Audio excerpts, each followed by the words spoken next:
80 cars, that's all there were. Dodge built them in secret, sold them with a wink and a handshake. And when the NHRA finally saw what they'd done, they rewrote the rulebook. This wasn't a street car wearing drag strip clothes. This was a factory-engineered weapon disguised as a compact. The 1968 Hemi Dart ran the quarter mile in the low 10s, factory stock, zero modifications. Today we are pulling back the curtain on the most dangerous factory drag car Mopar ever built, and why Dodge spent years pretending it barely existed. 1967, the super stock drag racing wars are at full boil. Ford is running the 427 Fairlane. Chevrolet has the Copo Camaro in development. Every factory is playing the same game. Build the lightest possible body and drop the biggest possible engine into it. Dodge looked at that battlefield and made a decision that was either brilliant or completely insane. They were going to take the 426 Hemi, their full-race, NASCAR-bred, 425 factory-rated horsepower engine, and stuff it into a Dart. Not a B-body, not a Charger, a Dart, the compact, the economy car. The same basic platform your grandmother drove to church was about to receive the most violent V8 in American production history. But Dodge had a problem. The Dart's engine bay was not designed to hold a 426 Hemi, not even close. The Hemi was physically too wide, too tall, and too heavy for the A-body platform. So they modified the car, heavily. The front fenders were flared. The inner fender wells were notched and reshaped. Modified motor mounts were fabricated from scratch to drop the Hemi into that narrow bay. And then Dodge did something that still makes engineers stop and stare. They dipped the body in acid. The acid dipping process, officially called chemical milling, dissolved metal from the body panels until they were dangerously thin. We're talking paper-thin doors and quarter panels. Hoods, doors, trunk lids, all acid dipped and reduced to a fraction of standard gauge. The hood was replaced entirely. Fiberglass. The front bumper, fiberglass. The entire front clip was redesigned to shed every possible pound. The windows were replaced with thin plexiglass. The rear side windows were fixed. You couldn't open them. This was not a car built for comfort. It was built to go fast in a straight line once. Inside was even more brutal. No radio, no heater, no insulation, a single bucket seat on the driver's side. The passenger seat was optional. Most racers deleted it. The result of all this brutality was a curb weight of approximately 3,000 pounds, with a 426 Hemi under the hood. For context, a standard Dodge Charger with the same Hemi engine weighed nearly 3,800 pounds. Dodge had just deleted 800 pounds from the equation. Now let's talk about the engine itself, because the 426 Hemi deserves its own chapter in this story. The 426 cubic inch Hemi, hemispherical combustion chambers, dual 4-barrel carburetors sitting on a cross-ram intake that looked more like a racing manifold than anything a street car had any business running. Dodge rated it at 425 horsepower, gross. The actual output, measured at the flywheel under race conditions, was substantially higher. Most credible estimates, and the guys who actually built and raced these engines will tell you the same, put real flywheel output at 500 to 550 horsepower. That's 500 horsepower in a 3,000-pound car. The power-to-weight ratio was obscene. We're talking 1 horsepower for every 6 pounds of car. That number belongs on a purpose-built race car, not anything with a VIN plate. The 426 Hemi and the Dart came in 2 states of tune for the 1968 model year. The street version carried the dual quad setup on a single 4-barrel per side arrangement. The full race version, and this is where things get serious, ran a dedicated race intake, higher compression, and solid lifter camshaft. The compression ratio on the race Hemi was 12.5 to 1. You were not running pump gas, you were running race fuel, period.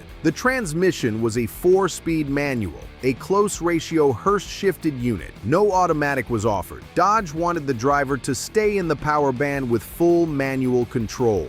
The rear axle was an 8.75-inch Dana 60 unit with 4.86 gears, nearly 5-to-1 gearing. You are launching hard, and you are launching now. Now, here is what Dodge did to actually sell these cars, because this is where the factory deception begins. Dodge Dodge did not put the Hemi Dart in the standard order book. You could not walk into a showroom and tick option boxes on a window sticker. Instead, Dodge funneled these cars through a small network of performance dealerships, dealers who had direct relationships with the Dodge Motorsports program. You had to know someone, you had to prove you were going racing, and you had to sign a disclaimer acknowledging that this car was not intended for street use. That disclaimer is significant because it meant Dodge could claim plausible deniability. We told them it was a race car. We never said you could drive it to work.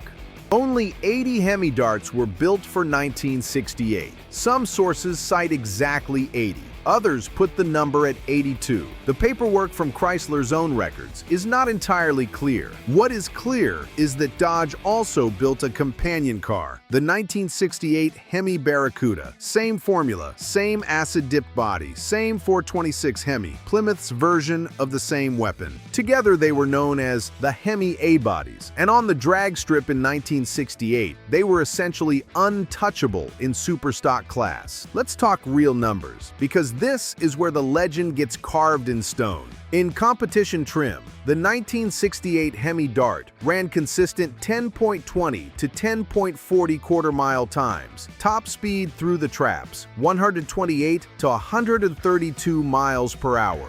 This was 1968. A 10-second factory car was a weapon. Nothing in superstock came close. The Copo Camaro was not yet at the strip in force. The Ford 427 cars were heavier. The Hemi Dart had arrived, and it had arrived alone at the top. Ronnie Sox was one of the first drivers to campaign the Hemi Dart seriously. Sox and Martin, the most famous Mopar drag racing team of the era. They understood immediately what they had. Sox reportedly told Buddy Martin after his first pass, "This thing is going to get us thrown out of class." He wasn't wrong. The NHRA had been watching, and they were not comfortable. The fundamental rule of superstock class was that these were supposed to be production-based cars, factory cars, lightly modified, available to any buyer. That was the spirit of the class. A car with acid-dipped body panels that you had to sign a disclaimer to purchase that pushed the definition of production car to the absolute limit.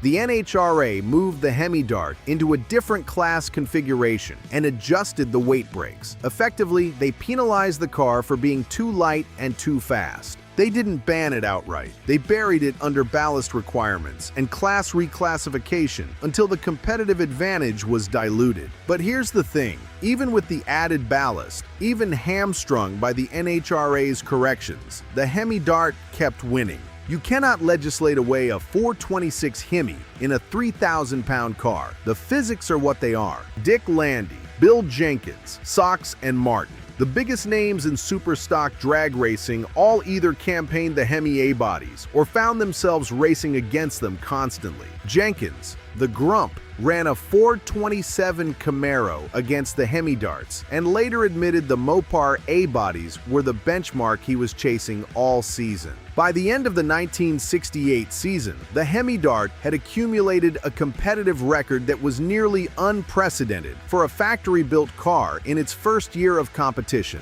Now, what happened to these cars? Because this is where the story takes a dark turn. Race cars get used hard. Most of the 80 Hemi Darts built in 1968 were raced, crashed, parted out, or simply destroyed in the pursuit of quarter-mile glory. The acid-dipped body panels that made them so fast also made them fragile. The thin metal rusted, it cracked, it wasn't built to survive. Today, credible estimates put the number of surviving 1968 Hemi Darts at somewhere between 20 and 30 cars, and of those, perhaps a dozen are in truly documented numbers-matching condition. What are they worth? A numbers-matching 1968 Hemi Dart with documented race history has sold at major auction for over $1 million, multiple times. The most significant sales have occurred at Barrett-Jackson and Mecum, where the combination of documented race history, original build sheet, and matching VIN has driven bidding into the stratosphere. An original build sheet for a Hemi Dart, just the paper, just the documentation,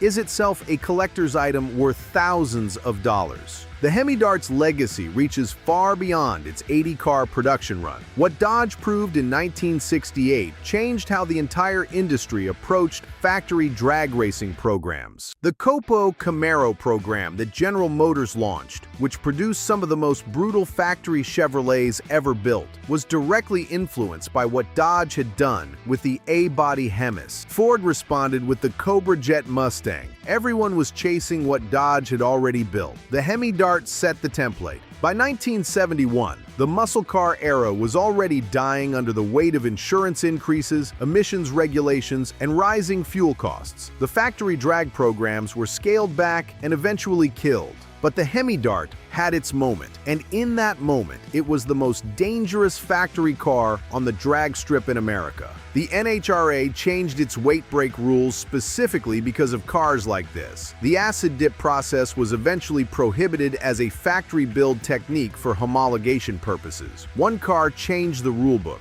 80 cars built, rules rewritten, a template set for an entire industry, and a legacy that puts surviving examples north of $1 million at auction today. That is the 1968 Hemi Dart, a car Dodge built in secret, sold in secret, and spent years downplaying, while the car itself went out and dominated everything it faced. If you know a surviving one, if you've seen one at a show or heard a story your grandfather told about racing against one in 1968, drop it in the comments. These cars have stories, and we want to hear them. Subscribe to High Octane Legends. Every week, we settle the debates that have been running in garages and at car shows for 50 years. Hit the bell. You don't want to miss what's coming next.